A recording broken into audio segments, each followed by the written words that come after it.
Hey guys, I'm gonna light up this Ultimate JR, which the diameter, this thing is a monster, and it's got some give. It might be a little dry, and I'm waiting for my espresso. So,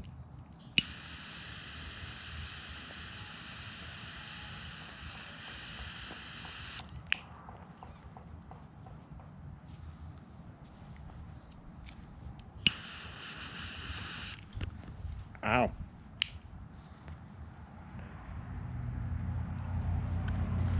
So we went shopping. Went to do some groceries to stock up on the truck so I can get it ready in a week's time, going up to the mountains, and went to get some gas. The cheapest I could find it was 5.55 a gallon, and that same place had it for 5.19 just a week ago.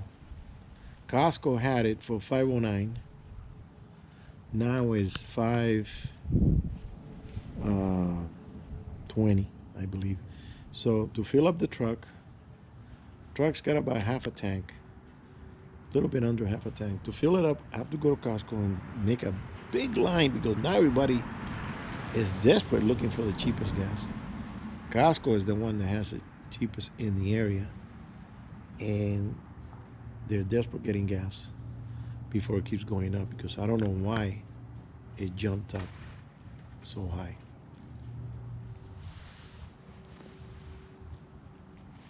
I thought that when it got to 5.15 or so, it was going to level out, and then it went up another 3 4 cents and 5 5 5 and 5 cents and 5.55. And this is the unleaded regular. If I go to the medium, it's 5.60 something. It's like 15 cents more. And if you go to premium, it's over $6. Man, this president is screwing up the country, screwing it up big time. Not renewing the drilling permits for the oil companies. Not let them do what they do and find oil in new places. No exploration. No new drilling. And I don't even know if they'll let them frack anymore. Maybe there's no new fracking or no fracking at all. This guy has to go, man. This guy has to go. Just ruining everything.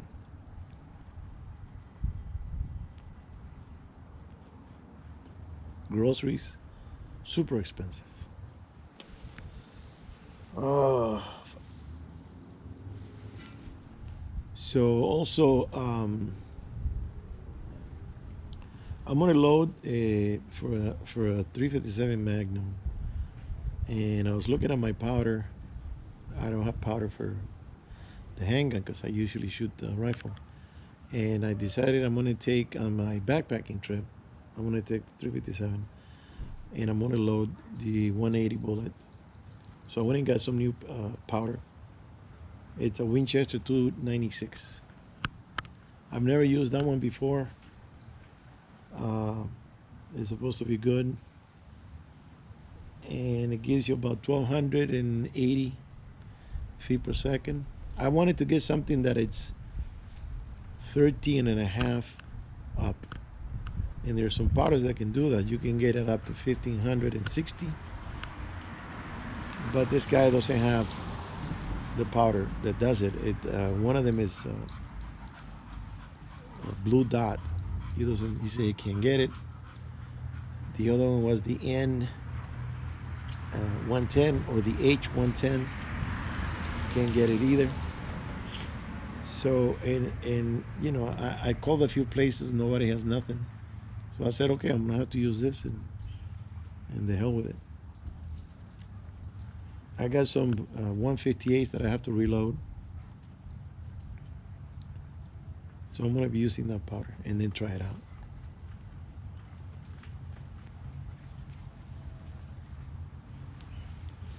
because I always had in the back of my mind that if I do get a deer,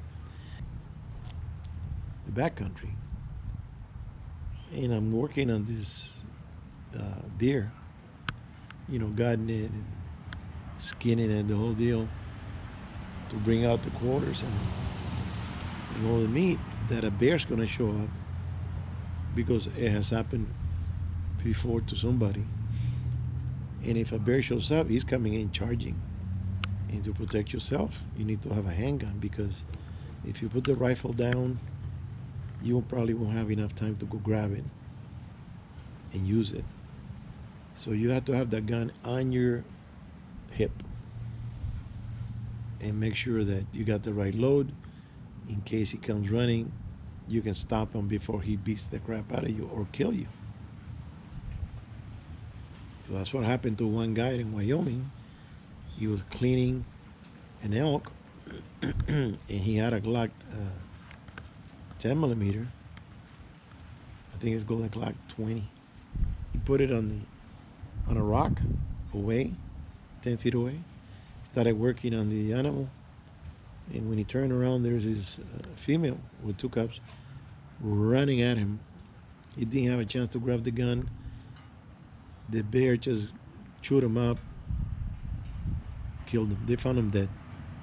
Just because the gun wasn't on his hip where it was supposed to be. A Glock is a very light gun. I don't know why he had to take it off and put it over there somewhere. So it's a shame what happened. But you gotta learn from those mistakes. I said, no, I want to have that gun next to me. Within a second, it's in my hands. And that's it. So yeah, that's the plan.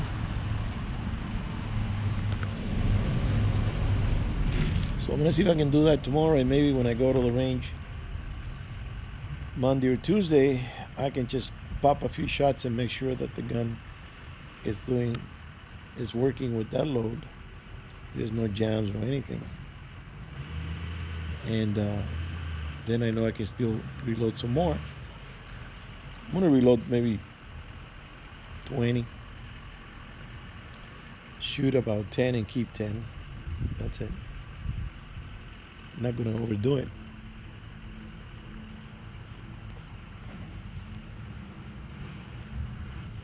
I gave it another coating to the top of the truck with that flex paint, and the joint on top, I double coated it with that paint material and make sure that thing is waterproof, so there's no leakage. So did that and got some groceries for the trip. I gotta put that away in the truck camper. So I'm planning on being out almost 2 weeks. Maybe I'll go out there and relax a little bit and do some hunting. I even got some rods. If I get by the current, I'll do some fishing.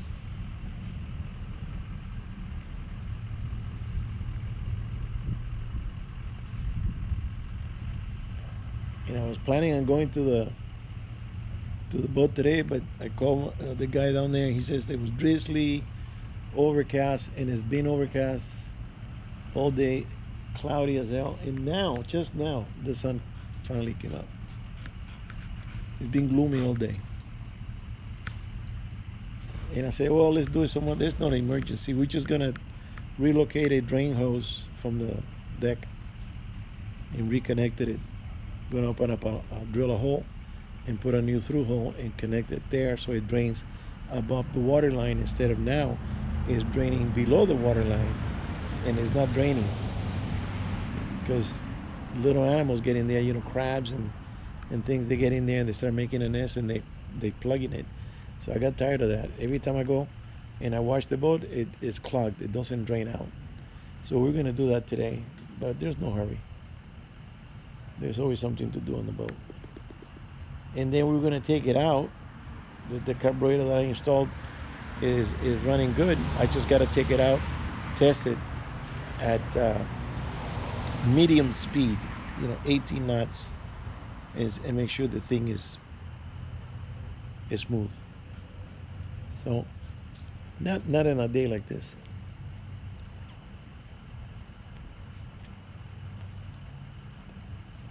You couldn't even see the hills. That's how overcast it was. It was. I thought it was gonna rain, but they didn't say it was gonna rain.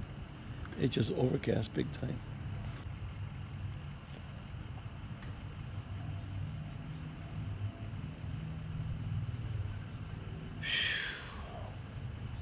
This trip is gonna cost me more than usual because gasoline is gonna be out there in the middle of nowhere. It's gonna be more money because you have to deliver the gas up into the small little towns, and it's gonna cost a lot more money. Can't enjoy a trip when it's costing you an arm and a leg. It's incredible. So let's see, we picked up sausage, hot dog, bread for the hot dog, chicken ground beef, which is delicious, sausage links to cook with eggs for breakfast, and later we're gonna get some pork chops, and I'm gonna take like 6 hard-boiled eggs for the pack because I don't cook anything with orders back in there. I cook it in the camper, but not when I go backpack. You have to be orderless, otherwise you're gonna be attracting animals, the wrong animals. So yeah. And Papa's here with me, like always, kicking back on the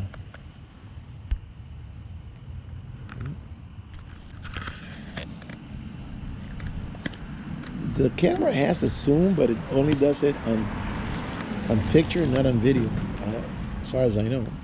And I can't zoom it on video. It's annoying. Because it looks like Papa is like a half a block away. He's right there in front of me. But the camera makes it look further. I gotta find out. I gotta look at some videos. Maybe somebody will talk about that.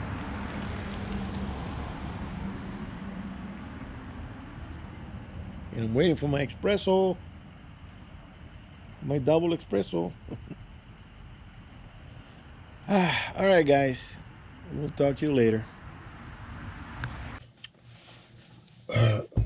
Okay, so this is the powder that I bought for the revolver. Now,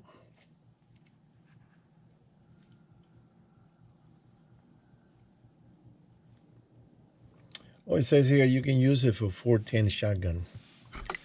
I didn't know people load it. According to the guy at the shop, he said, yeah, a lot of people they reload the 410. I haven't seen a 410 shotgun in years. So I bought this box of 100 rounds, or 180. It's an XTP Hornady,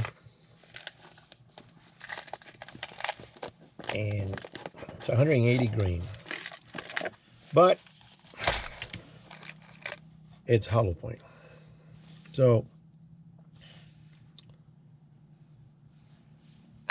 I started reading on the book here, and there's a small issue loading the 180. According to this book, because I read, let me see if the nozzle says the same thing.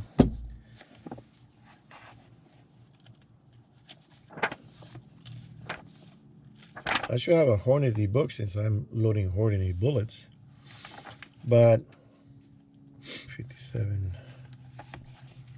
They have there's a 357 Magnum and there's a 357 Maximum. And I'm thinking, Maximum? What? Is that the same as, well, the diameter is 357, but can you use that bullet in your regular 357 Magnum? I never heard of a 357 Maximum handgun. I usually load rifle. Almost never do handgun. Okay, the handgun here. 158. Let's see, is it W? The 296 gives you, according to, oh, this is W. Mine doesn't say W on the jar. But the 296W gives you 1,540 feet per second muzzle velocity with a maximum load of 14.8. And then it jumps to 40 caliber, 158, 357, 158. So the 357, 157, 158 grain. The 4227 powder, which I was thinking of buying, only gives you maximum 15 grains of powder, and it gives you a maximum of 1095 feet per second. It's not the fastest. In fact, it's one of the slowest. Then you get the blue dot, the Enforcer. Never heard of that one. The SR 4756 gives you a low of 1280 and a max of 1340. Then you get the number 7, A7, A number 7, A number 5, the 800X, I haven't heard of that one either. The H110, I wanted to buy that one, but the guy didn't have any. The 2400 and the W296. So now, and that, the 296 like the highest. 1540 is pretty powerful. But this jar, this 1 pounder doesn't have the W on it. It just says 296. I don't know if it's the same. I'm gonna have to call that guy and find out. Now on the next page it says 357 Remington Maximum. Don't know what the hell that's about. And it shoots 158 grain also. But the maximum is, and it's only one. There's only one bullet. The overall length of the bullet with the case, it's 1990. Let me see the 357. 357 is 1590. So the maximum is longer. Okay. But it doesn't mention the 180 in the Magnum, 357 Magnum. So now if I look at my old book from the 80s, because I've been doing this for years. Okay, I stopped doing it for about 10 years because my life got really complicated. You know, surgeries and moving and finding a job after the surgery. I couldn't do the old stuff. I had to go back to school, etc., etc. So I stopped hunting for 10 years. And I decided to pick it up again once I was stable, got my career going.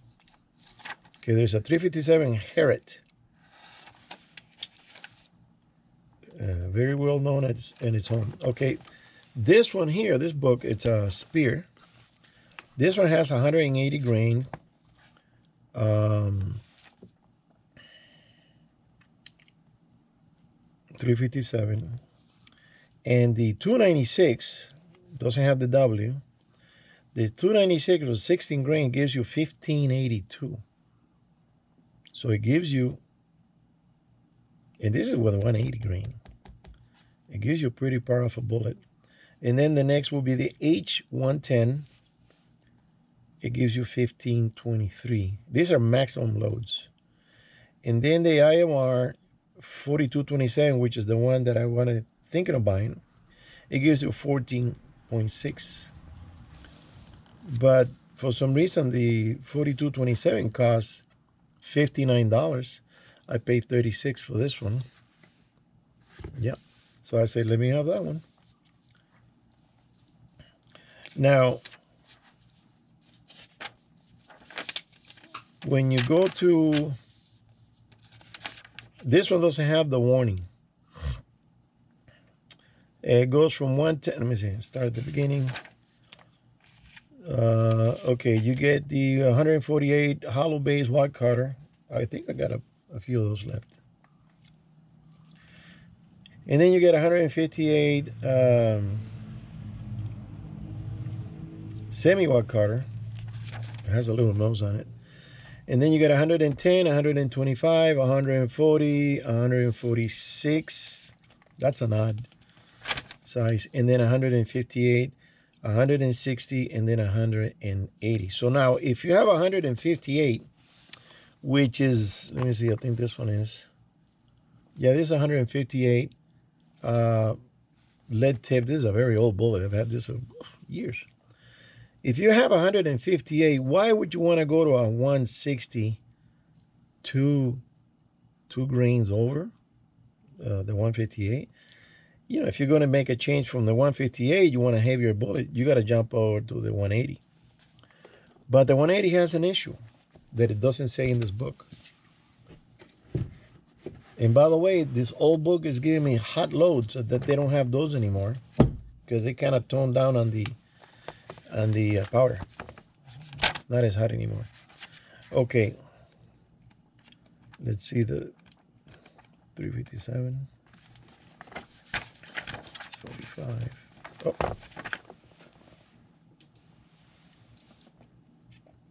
Ah. It died on me.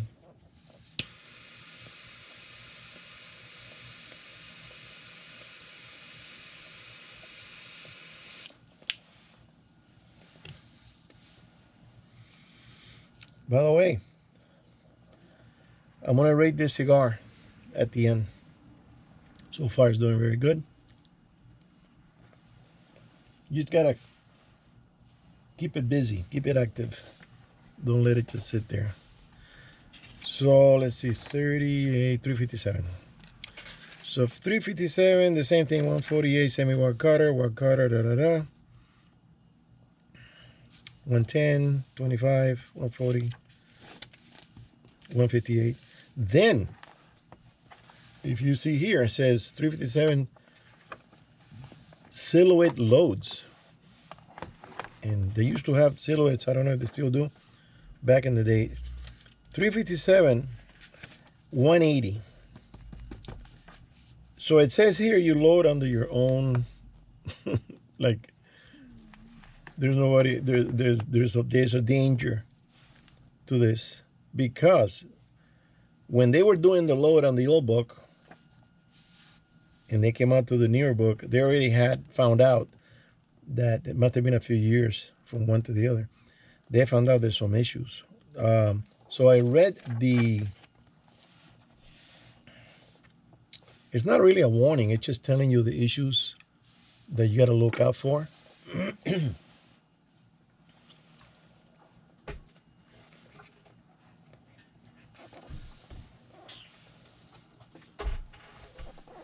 And it says, the popularity of metallic silhouette competition for the 357, because they used to do, in fact, there's a picture in the other book that they have the silhouettes, and they have to have enough weight on the bullet so you can knock down the plate, and then it'll pop up again. It's spring-loaded, but you have to have enough weight and punch to bring the plate down, and then you get a point or 3 or whatever they give you for each time. So I read the whole thing, and what it's talking about is that if the cylinder, it's over 1275 or 1.275, then the bullet will be too long if you crimp it. Hang on, let me get my box. If you crimp it right at the neck here, oh, book's going. Yeah, stay there. So if you crimp, you have to crimp it just above it, just above the line there, to get a good grip, because he says that being that it's so much power, the shock when you shoot if it's not crimped right, the bullet might slip out a little bit out of the case, the casing, and it will be longer, and then it will not rotate your cylinder on a revolver. These are revolver rounds. It's not for semi-auto. So another issue was saying that they were saying here that if you go to the maximum loads that they recommend here, there might be also something happen, and when you shoot, your case would flare up, will kind of fatten up and jam in your gun, and you won't be able to eject it from the. You can rotate and keep shooting, but each shell, each case, it's going to get stuck. So then by the time you want to pop them, you're going to have an issue. You're going to have a problem. So what I have to do, and the maximum length should be, let's see, 1.80. Let's say here, normal seating, these bullets produces a COL of 1680, well over the 357 maximum cartridge length of 1590. It means that it's gonna, that's too long.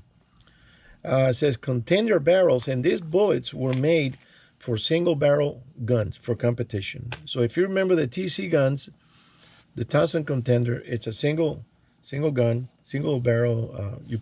You open it, you put the bullet, and that's for silhouette. The barrel was length, it was long. There used to be one made by Remington that it was really cool looking. It was like a handgun rifle. It had a bolt and everything. I remember they were shooting 223s, and you can, because you couldn't go too powerful because that gun's gonna go right out of your hands. So it was for 223, maybe.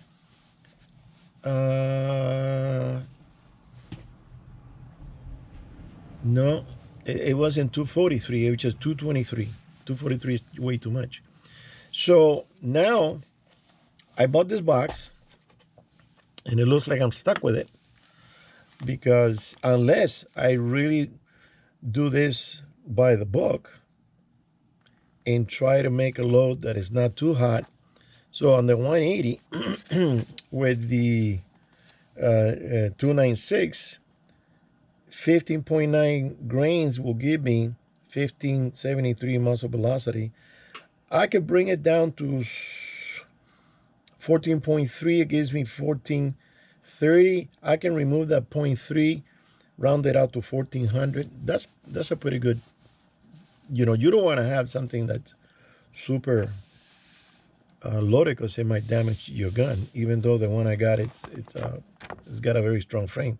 So I'm gonna go in practice. I'm gonna load maybe just one load, 6 rounds, and take it to the range when I go for the rifle, and just pop a few and see how that feels with 14 grains of powder. The issue is, the delicate thing is the seating. You have to sit it right, because if you go long, let's see, I got an empty one here. This is this is a 30, wait a minute. I think I got one here. No. Oh, these are 38 special. But to give you an idea, if you put it in there, and let's say you go right to the crimp, just above, just under the crimp, like that, you're going to have a problem, because it's going to be too long for the cylinder. So you have to do it right over the little condition. Special loading technique must be trimmed. The case must be trimmed to a minimum of 1275. So I got the trimmer, and seated so that the case mouth covers almost all the crimping groove. So the crimping groove is the little cut up line you see right there. Okay, I'm going to use this as my little baton. This is the crimping groove right there. So it says to go over, must be trimmed, very simple crimp. He applied cover bullet during the recoil because seated to the case covers almost all the crimping groove. So you can go half, and you can adjust your die to that. So you can go right about there, right about there. And you can try like that, or you can try it just to cover it up and then crimp it right there with your die, and that will be a good bullet.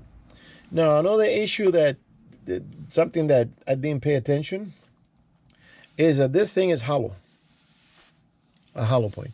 I wanted to get me the hard cast because those are the ones you use on bear, hard cast bullet. But I figured it's a Magnum, it's a heavier bullet, it's going to penetrate, it's going to open, it's going to cause some damage, and it'll stop the bear. And you got 6 rounds to do that in. So I'm going to try it. I had a speed loader, and I don't know if I lost it or somebody stole it, because a long time ago, somebody broke into my house and took my other 357 that I had. So the 158, which is this one, and as you can see, it's crimped. Let me see if I see it. This one looks like it's crimped over, and this one is crimped right on it. See, you can tell that this is a little, just a hair higher. The way to do it is you put them in the cylinder and rotate them, and see how they this is over crimped over the. Maybe I have to pop this one and redo it. But these are old.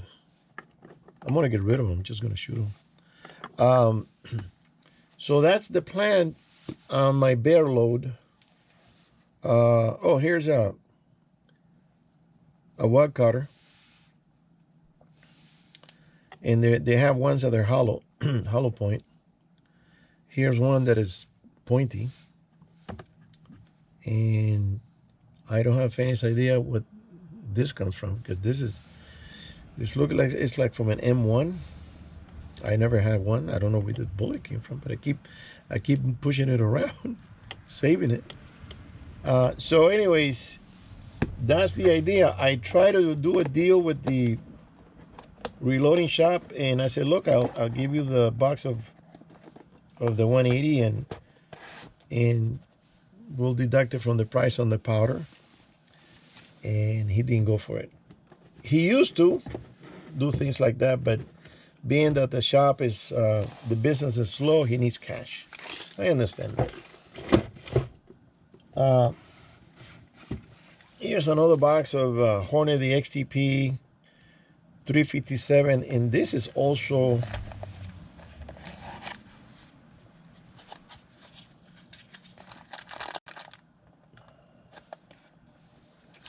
$158. Yeah, $158. This is new. I haven't even opened this thing. So yeah, I got a few. The only problem is finding. There's a scarcity on primers. Everybody's looking, and I mean, it took me a while to find this powder. I wanted the red dot. There's no red dot. I wanted the unique. No unique. Can't order it. Some of this powder comes from Scandinavia, so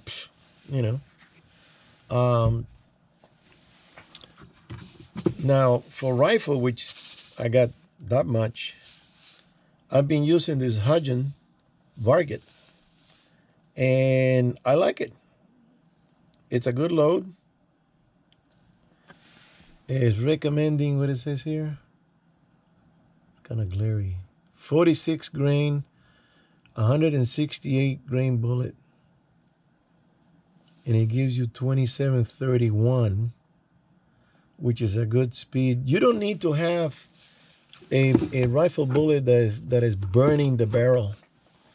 You got to think about the equipment that you're using and to make it last. You don't want to burn the crap out of it.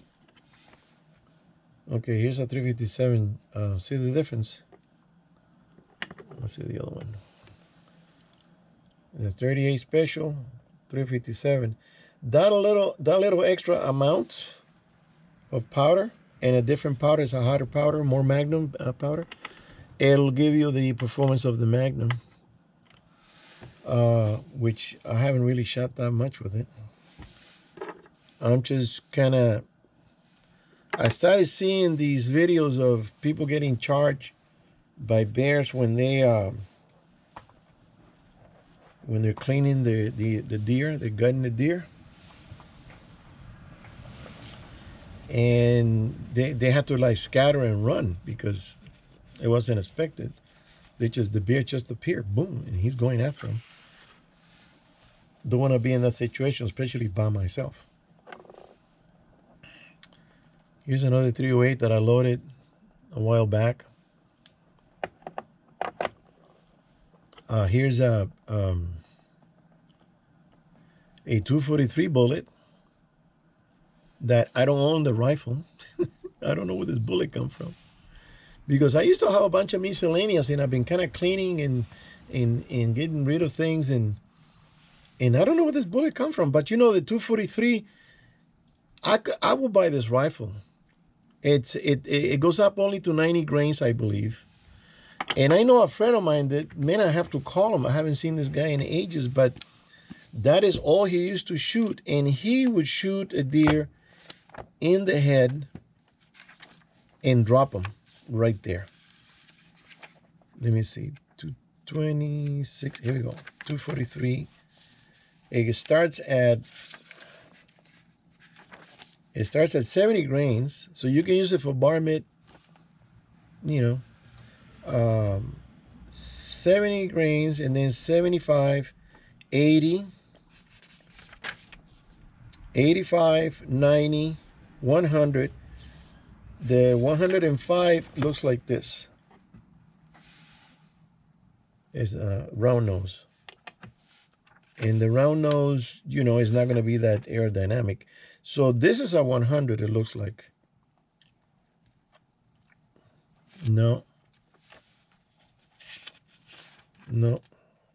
Very light. But my friend used to shoot them with 100 grains because it's the boat tail, a pointy tip. The 105, it's like this, flat base, round nose. Yeah, you're going to get a little more punch, a little more impact, but you're going to get a lot less flight from it. It's not going to go straight. So, and then they have a Spitzer, flat base also, 105.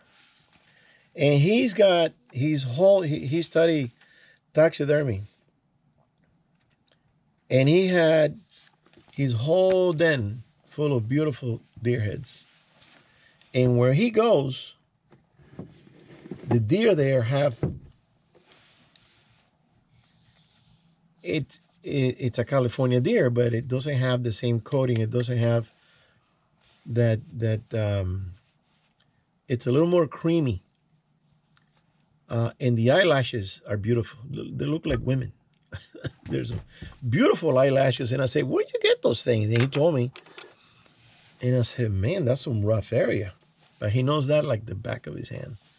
I've never been. I went four-wheeling there a long time, maybe in 1980, when I first got my Blazer. I went there with a friend of mine that he passed away a year ago, and we went there four-wheeling because we used to do a lot of four-wheeling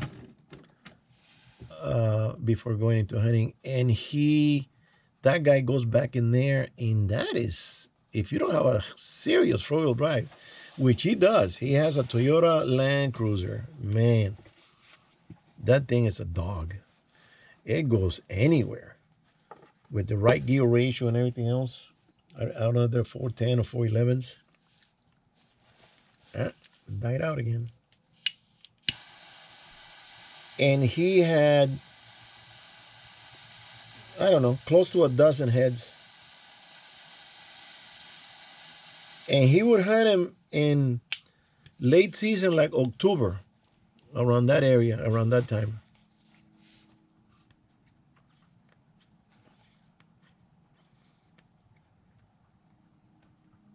And I don't understand if he hunts it.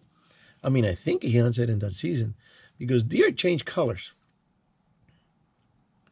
So they're creamy in the summer and in spring they're creamy, and then around the beginning of September or before then. Oh, this guy just got out. Hang on a second. So he would hunt it. The deer change color around September. Before then, let's see, maybe in August, and they start going into that gray color. But in that valley, the deer are different from the deer up in the mountains. It's not a whitetail. They call it a California coastal deer. It's not a mule deer. It looks like a mule deer, but it's not a mule deer. So I don't know. I don't remember exactly, but they were beautiful. They had some white in here, in the chest, and they were kind of creamy, yellowish. So maybe he got them just before they started changing the color, because that area opens the earliest. That area is the A zone, up and down the coast, all the way up to, I don't know, San Francisco, I think. And that area opens in July. That's why the deer are creamy, but they're beautiful. And he was shooting with this. And I said, isn't that a small bullet for, 120 pound, 130 pound deer? He goes, no, I shoot him in the head. And he got I think he's got a Remington or I think it was a Remington rifle. And he was deadly accurate with that thing. And it doesn't kick. And for the people that don't know, this case is the same as a 308 case. Same size, same width. It's just that it's neck down for the 243 diameter bullet.